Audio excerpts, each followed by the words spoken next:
So I thought that I'd be making this video a little bit earlier, but I ran into a problem. See, I've been working on solving it here. This whole area, after we got a little bit of rain, this whole thing just turned into a giant mud hole, so I had to fix it. I've been bringing in shale. I've got some more to do, and then I'll cap this with gravel once it's all said and done. So I need to kind of dress this a little bit more with the bulldozer one more time now that it's packed real good.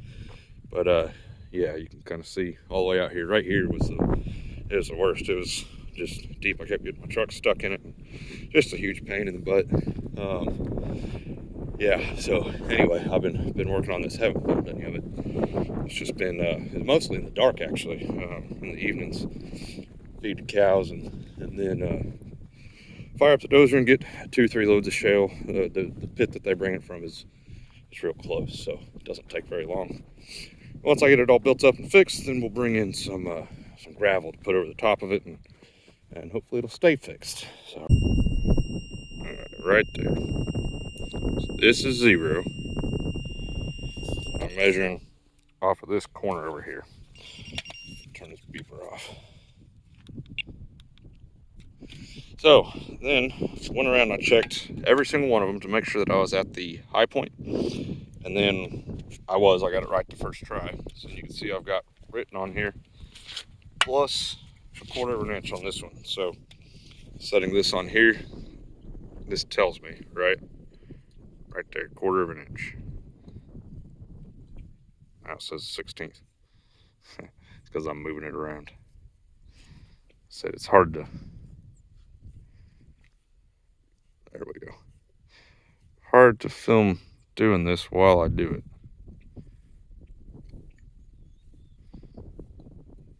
Now it's saying 3/8. 5/16, 3/8.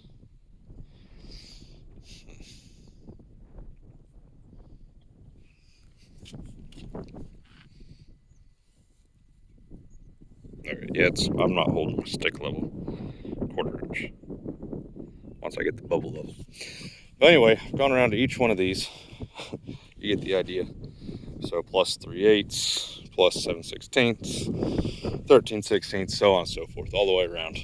My worst one was 1 inch over here. This one. Oh, 1 inch low over there.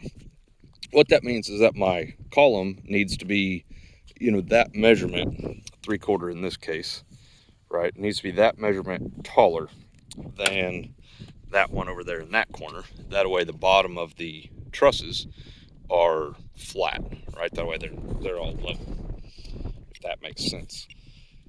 So let's head back to the barn and I'll kind of show you how that works and the reason I built my columns the way I did with the knockouts that I left in them.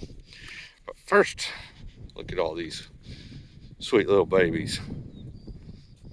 Oh, you guys. Look at them. They're a big one there. 50, that's the oldest one out of all of them there. They won't be with me for much longer. They're going to go move on to somebody else here in a week or two, so. So pretty. 44 calf. Alright, anyway. Back to the hay barn. By the way, if anybody doesn't know, when I say the bottom cord of a truss, I'm talking about this one, the long flat part. When I'm talking about the heel, I'm talking about the ends of them here, both ends. This is the heel of the truss. So my column will sit right here, and I'll show you how I'm going to cut them to sort of match this, but I'll cut them down a little bit short just to make sure they don't ever interfere with anything.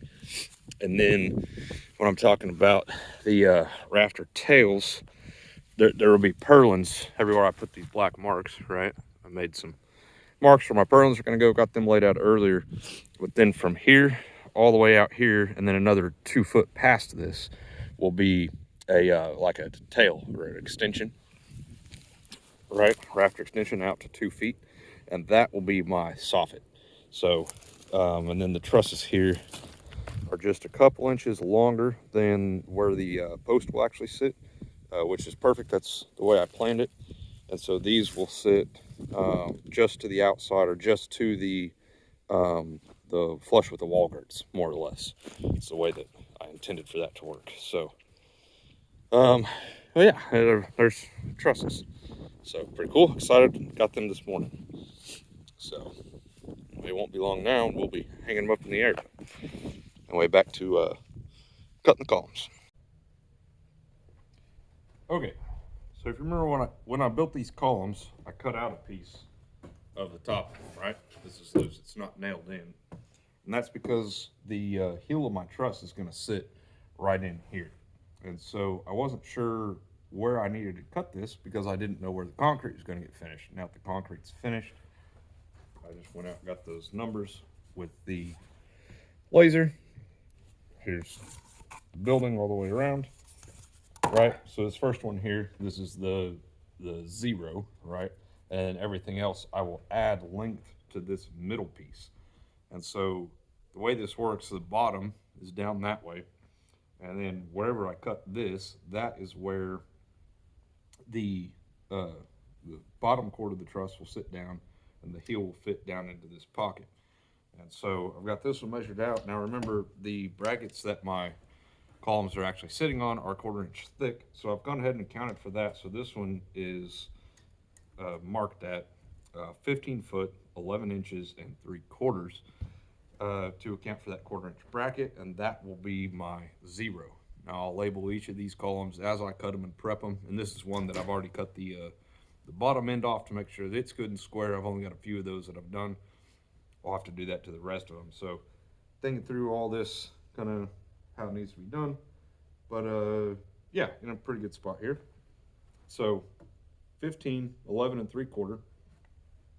Here, that's my 0. And again, that's the bracket itself that is taking that up.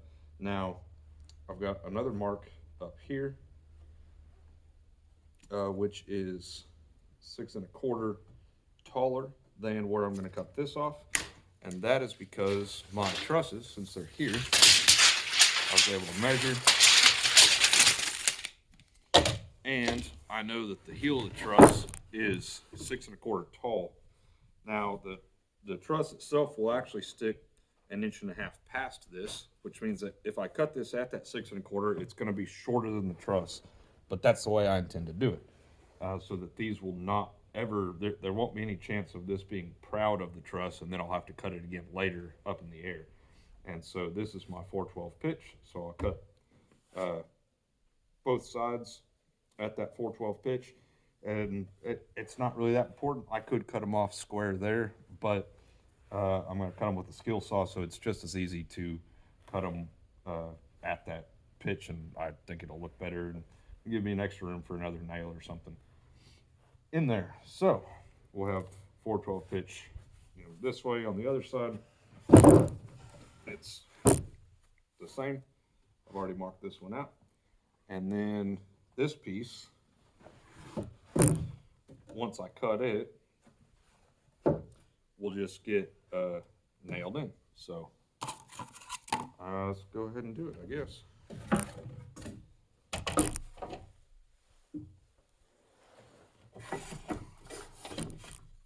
Saw here. I don't know if it'll handle it. It will not. 10-inch saw. Problem. I don't have my pencil, or my pen that I've been using died, and I don't have a pencil handy, so I'm using a Sharpie.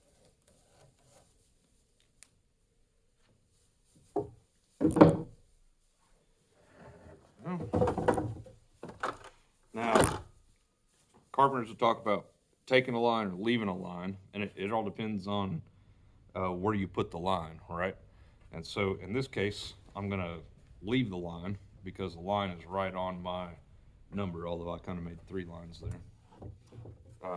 That is, it's all based on how you mark the cut, and so it's just a matter of where you put the kerf of the saw blade, right? You can put the kerf of the saw blade, because the saw blade itself is 1/8 of an inch thick.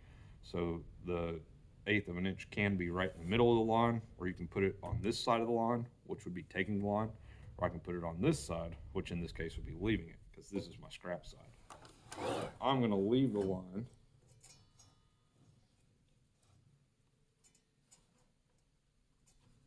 Just barely. There's that. See, look at it. You still see the line, just barely. It's just barely there.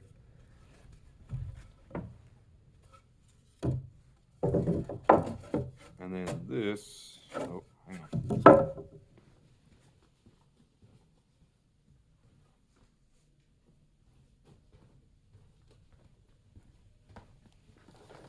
Is going to get nailed.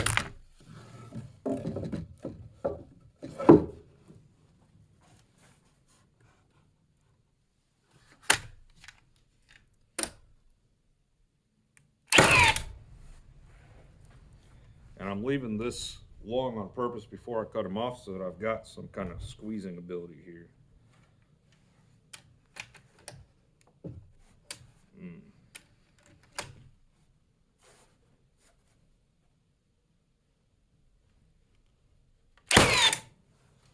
Tow that one in because I'm noticing that this has a bit of a, yeah, I'll fix that. Bit of a twist to it. Lumber's not perfect. There we go. Switch this over to bump fire mode.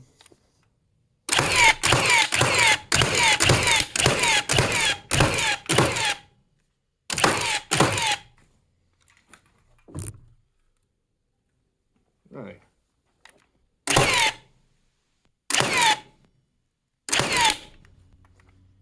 It's misfiring.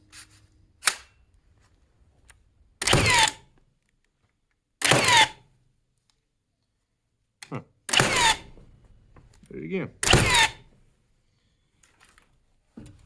I wonder if it's kind of cold out here. I wonder if it's messing with it.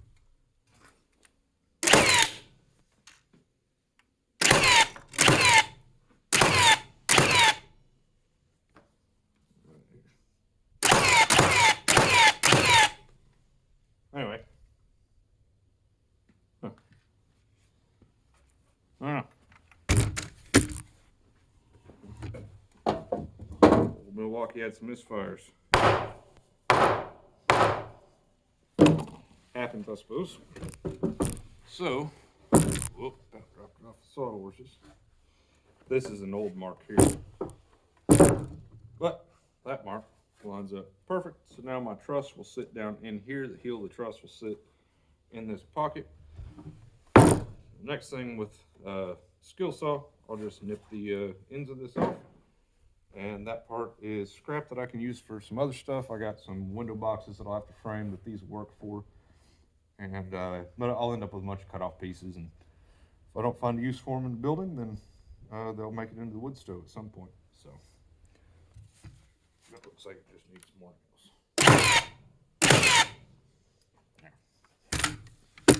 Better.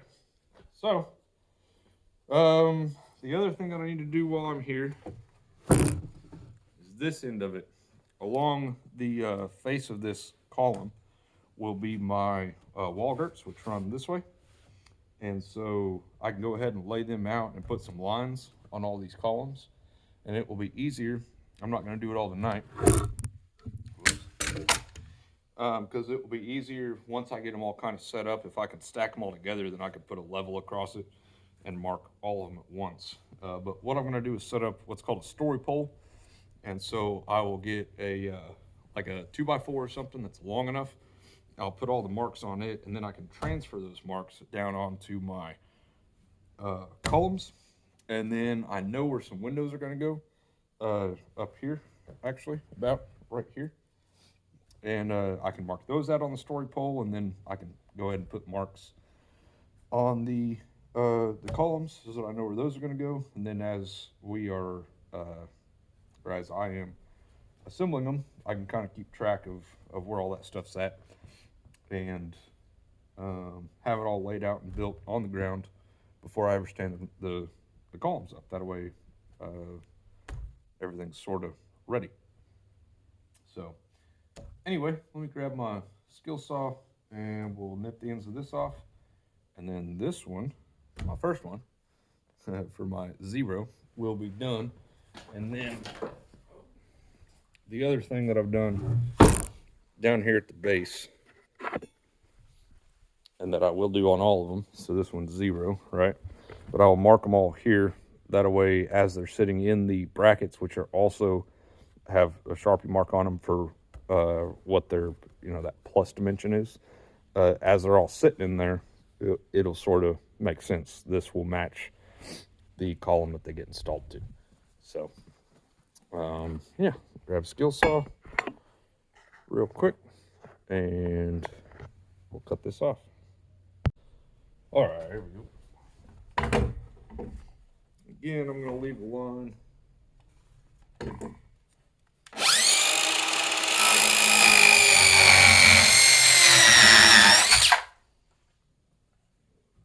That piece.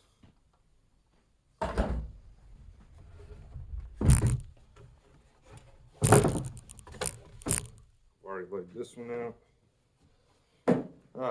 And this is why I laid them out, because I did this one wrong.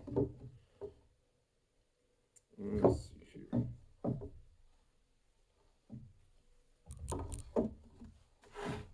This is backwards, right? So you see, cut on there, my line's the wrong way. So I need,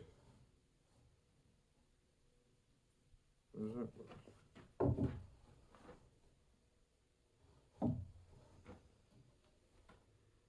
A different tool, perhaps. Doesn't make sense. I should be able to lay out both sides of it.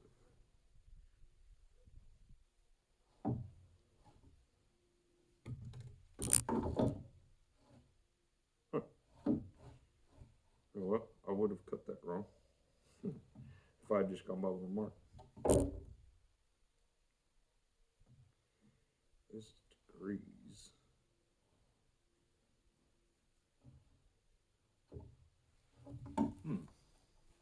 Okay.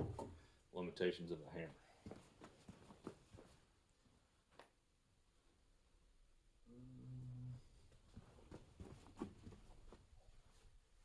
Well, here's my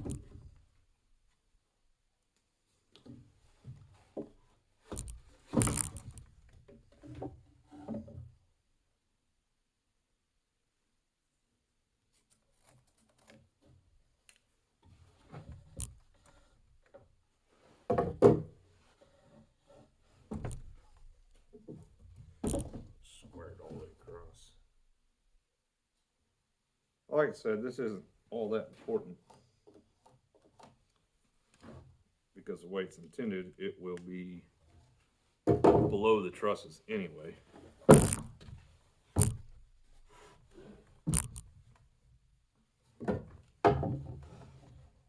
guess I could have just done this, huh?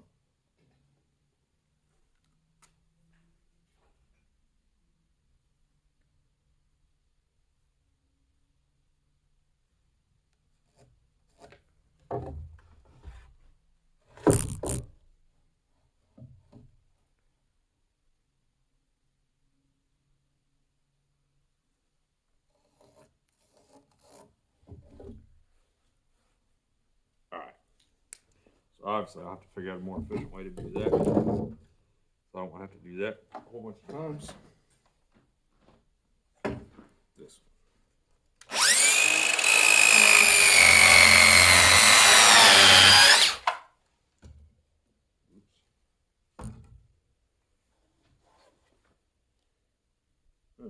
Yeah, that's not great.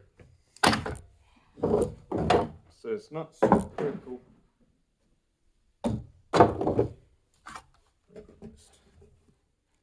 But I want to get better than that.